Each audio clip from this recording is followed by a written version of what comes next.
Vamos avançar agora para a segunda-feira, onde encontramos o título As Palavras da Vida Eterna. E uma vez mais, são trazidas em recordação as passagens, os textos que nos fazem relembrar a multiplicação dos pães, registrada no capítulo 6, especialmente os versos 61 a 68, quando, depois de debater ali com a grande parte dos que acorreram, daqueles que foram até Jesus, para muito possivelmente buscar o pão material e muito possivelmente criar um movimento para coroá-lo rei. Nós já consideramos isso, que general teria a mesma vantagem, que exército teria a mesma vantagem possuindo um general como Cristo, que poderia multiplicar pães, poderia curar doentes.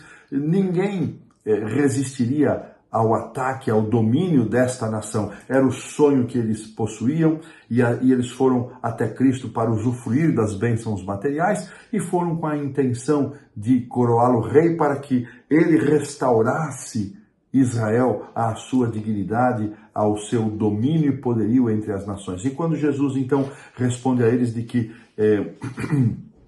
esse não era o caminho, que eles deveriam, ao invés de buscar o pão material, eles deveriam buscar o pão vivo que desceu do céu, e Jesus se apresenta como esse pão do céu. E eles questionam Jesus se ele era maior do que Moisés. Olha, e Jesus disse que deu o maná. Jesus disse, olha, o maná foi dado por Deus por intermédio do ministério de Moisés, mas o maná vocês comiam, o povo comeu e morreu, mas a minha carne, o meu sangue, o pão vivo que desceu do céu vai nos dar a vida eterna, vai nos dar a esperança da eternidade. Eles, não, essa palavra é dura demais, e se afastaram. E nesse momento Jesus pergunta para os discípulos, e vocês? Vocês também querem me abandonar? E a esta pergunta, Pedro nos dá uma das respostas mais lindas que nós encontramos nos evangelhos, em contraste com a reação negativa, a reação de abandono, a reação de rejeição a Jesus e ao seu ministério. Encontramos nas palavras de Pedro uma das mais lindas declarações, quando ele respondeu, Senhor, para quem iremos? Eu gosto de pensar nessa situação, quando Jesus faz essa pergunta aos discípulos, deveria haver tristeza no seu coração. E nós, Senhor, para quem iremos? Responde Pedro, e creio que essa resposta produziu alegria no coração do Senhor Jesus. Essas palavras de Pedro, dizendo para quem iremos, porque tu tens as palavras da vida eterna, um testemunho de Pedro. Ao dizer isso, Pedro estava dizendo, Senhor, nós já experimentamos o contraste de ouvir as palavras ditas pelos líderes, são palavras frias, palavras mortas, mas tu tens as palavras da vida eterna, para quem iremos nós? Que coisa linda! Será que nós também cremos assim?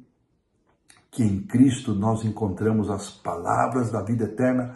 Há muita gente ainda que está buscando saciar a sua fome, fome do sentido da vida, fome do significado da existência, fome espiritual, com um pão que não vem do céu, com coisas que não passam pela pessoa do Senhor Jesus. Mesmo dentro de nossa igreja, mesmo dentro de nossa comunidade espiritual, há muita gente que vai saciar a sua fome com outras fontes, deixando de lado a fonte de vida eterna, que é a pessoa do Senhor Jesus.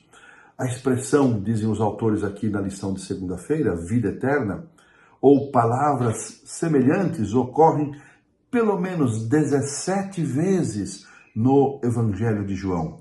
E essa expressão, ela não se refere simplesmente a uma existência futura, não se refere apenas a uma expressão de o Espírito tornar-se uma entidade eterna, ou mesmo a um conceito vago, mas refere-se ao poder vivificante. Eu gostei desta ênfase dada pelos autores, refere-se a um poder vivificante que traz salvação e sentido à existência presente, bem como refere-se a uma vida que não terá fim e que receberemos em Cristo Jesus, da mesma maneira como Jesus assumiu um corpo humano, sendo divino, assumiu um corpo humano, morreu e ressuscitou, ascendeu ao céu e conserva este corpo, sem nunca ter deixado de ser divino, nós também temos esta esperança, a esperança de ter uma vida eterna, de sermos renovados, de passarmos pela experiência, aqueles que morrerem pela ressurreição ou aqueles que não morrerem pela transformação daquilo que é corruptível para aquilo que é incorruptível, daquilo que é imperfeito para aquilo que é perfeito.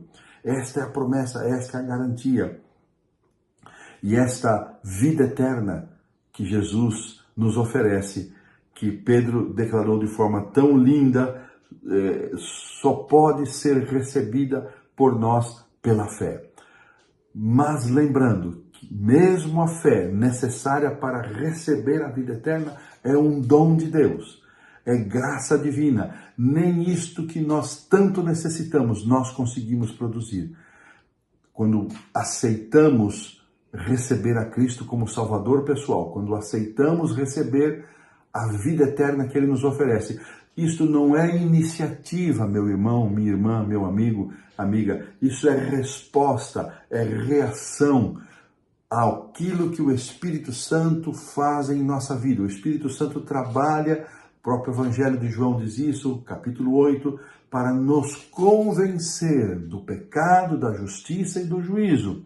E quando o Espírito Santo trabalha em nós e o nosso coração se sensibiliza, a nossa mente compreende e aceita, então nós recebemos vida eterna. Veja que existe aqui um fato muito interessante.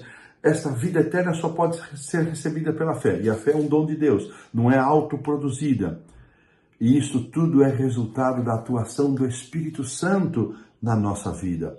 E a lição vai terminando dizendo, quando Jesus perguntou a Pedro e aos seus discípulos, aos demais discípulos, se eles também o abandonariam, esta resposta de Pedro: Senhor, para quem iremos? Tu tens as palavras da vida eterna. No capítulo 6, verso 68, os autores dizem então que essa frase resume a essência da salvação e a maneira pela qual nós podemos alcançá-la. E eles concluem dizendo, a salvação não vem de filosofia, não vem da história, não vem da ciência, a salvação não vem de nenhuma outra qualquer disciplina humana. A salvação vem do Senhor Jesus, que possuindo vida eterna em si mesmo, nos oferece gratuitamente a todos que, respondendo ao Espírito Santo, o aceitam como Senhor e Salvador. Que coisa linda! Que Deus nos abençoe para que possamos estar entre estes que aceitam a oferta da vida eterna. E dessa maneira, pomos um ponto final aqui na lição da segunda-feira.